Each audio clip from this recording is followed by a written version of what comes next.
สบายดีทักทายสบายดีทุกคน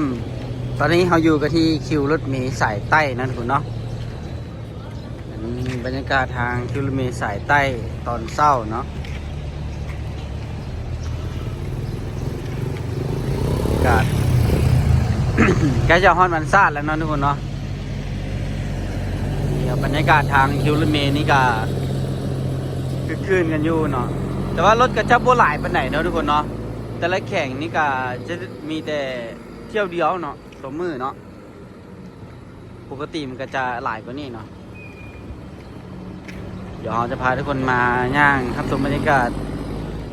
เบิ้งสถานีรถเมล์คิวสายใต้เบิ้งว่าบรรยากาศจะเป็นแบบไหนเนาะตามที่ทุกคนเห็นนะบรรยากาศคึกคืนเนาะแท็กซี่ส่งผู้โดยสารนี่ละลายแห้งยามนี้เนาะ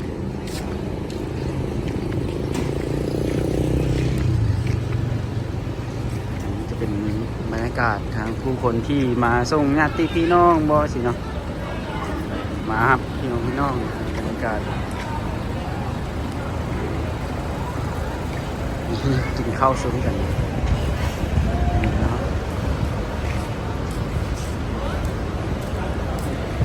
ี่เนาะบรรยากาศ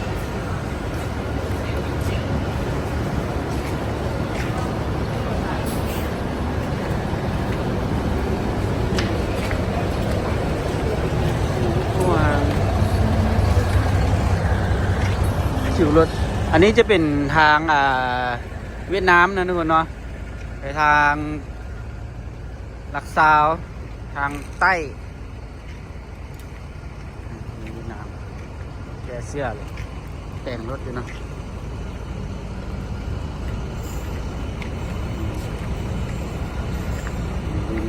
บรรยากาศ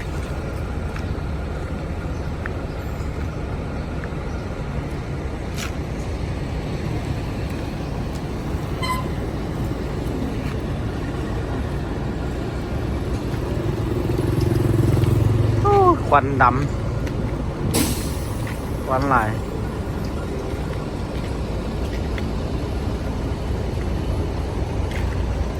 บรรยากาศขี่รถเมล์อันนี้ก็จากรถแล่นสาธารณะเนาะรถแล่นอยู่ในเมืองก็กลายเป็นรถเมล์ไปแล้วอย่างนี้อันนี้ไปทางไหนเนาะนี่เวียงจันทร์ท่าแขกสวรรค์ปากเซรถไหม้เลยเนาะน่าจะนั่งสบายอยู่เป็นรถเมล์เนาะเมื่อกี้เป็นรถแล่นอยู่ในเมืองเนาะน้ำนี้ก็เป็นรถโดยสารระหว่างแขวงไปแล้วตาม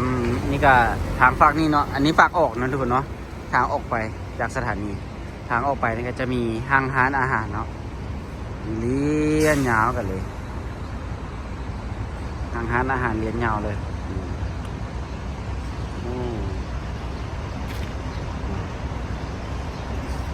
อันนั้นจะเป็นจุดขนส่งวัสดุเนาะฝากจุดฮับเนาะทุกคนเนาะ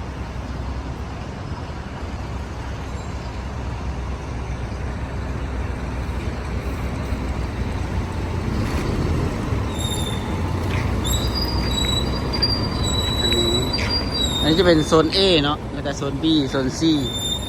ถัดไปงามอ้อมเบิ่งบรรยากาศน้ำกัน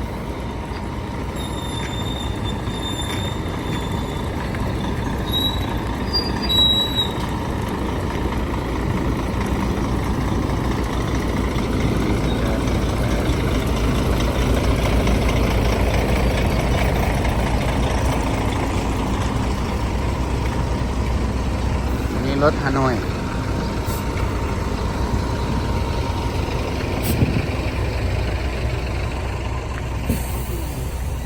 รถเตียงนอนรถบ้านเขาเจ้านี่งามเนาะรถบ้านเขานี่บ่ค่อยงามเนี่ยนะก็จะมีคันหนึ่งเนาะที่ขนส่งระวังแขวนไปแล้วบรรยากาศ น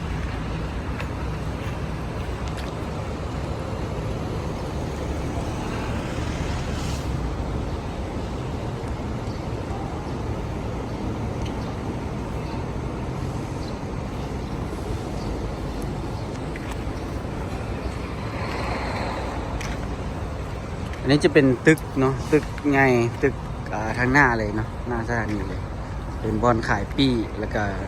ขายอาหารน้ำเนาะมีเสื้อมุงเสื้อผ้ามีทุกอย่างทุกคนส่วนนี้ก็จะมีไอ้น้องทหารมายามเนาะยามจุดต่างๆพอใกล้จะฮอดวันศาสตร์แล้วเนาะมันก็จะมีการคุมเข้มแต่ละบอนแต่ละจุดไปเนาะแล้วก็จะมีหน่วยงานมาประจำการอยู่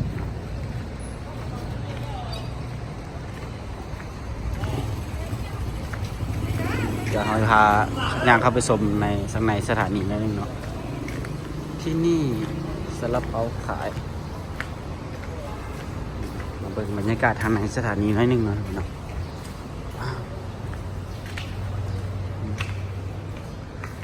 หนาวละโอ้โล่งเลยบ่มีไผจะบ่มีคนเลยเนาะนี่จะเป็นทางหน้าเนาะ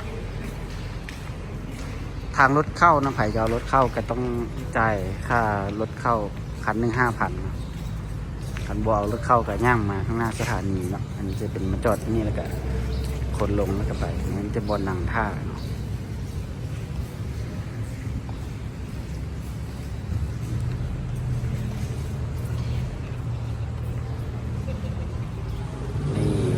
บรรยากาศทางในสถานีคือรถเมล์สายใต้นะบรรยากาศก็จะประมาณนี้เลยทุกคนเนาะ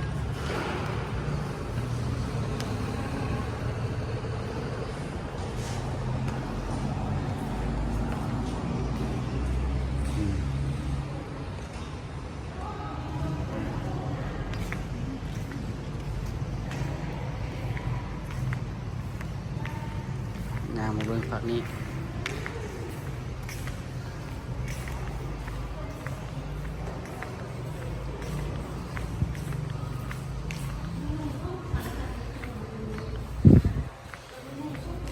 ซื้อกองท่าแต่งปากซอย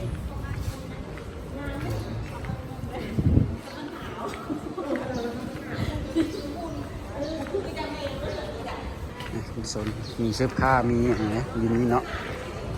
มืดเสื้อผ้าขายเสื้อผ้านำมีทุกอย่างเยอะเนาะอันนี้บรรยากาศทางโซนซี่นะทุกคนเนาะโซนซี่ก็จะเป็นรถ2 แถวเนาะรถตู้เนาะ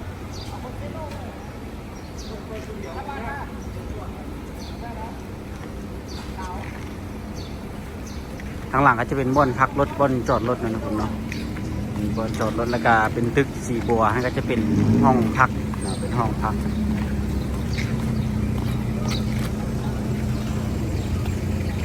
บรรยากาศคือรถเมล์สายใต้ณปัจจุบันนั้นทุกคนเนาะแต่จะประมาณนี้เนาะช่วงนี้ก็จะเงียบๆนิดนึงก็คนก็จะบ่หลายดอกเนาะการเล่นรถเมล์ก็จะน้อย